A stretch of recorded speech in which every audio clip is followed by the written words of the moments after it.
Hi guys, Mac Motovlog nga pala. For today's video, mag-repair tayo ngayon ng drone cover. Dahil nag-crash yung ating drone, papalitan natin guys ng cover dahil nag-crack po yung kanang bahagi ng ating drone.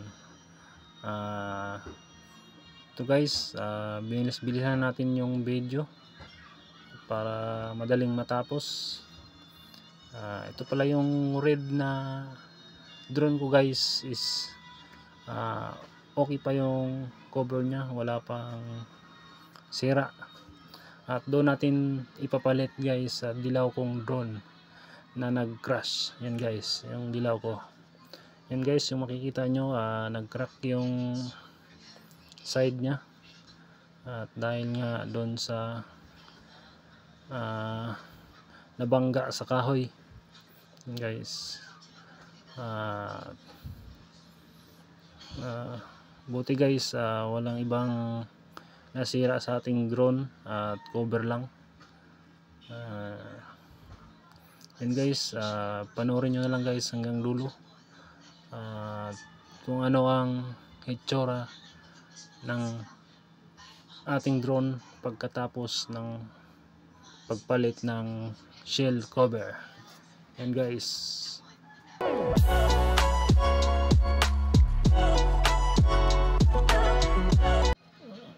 Yan guys, ilagay na natin yung cover na kulay red sa ating dating dilaw na drone. Yan guys, nakakabit na guys.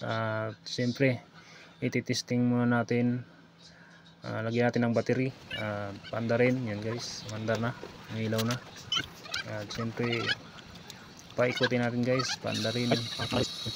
Yan yung control, yung remote control. Yan guys, okay naman. Wala namang ibang sira, hindi yung cover lang guys ng ating drone. Yan guys, yan, goods na goods pa guys yung kondisyon nya. Yan guys.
Yan guys, natapos na natin at ito na yung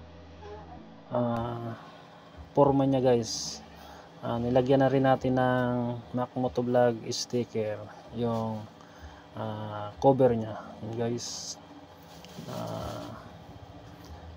medyo pumugi na ng konti yung ating drone. Ayan guys, ready na ulit lumipad itong aking drone. And guys, buti na lang marunong tayong mag repair dahil cover lang guys yung pinalitan. Madali lang guys. Yan guys, dito na lang yung aking video. Thank you for watching.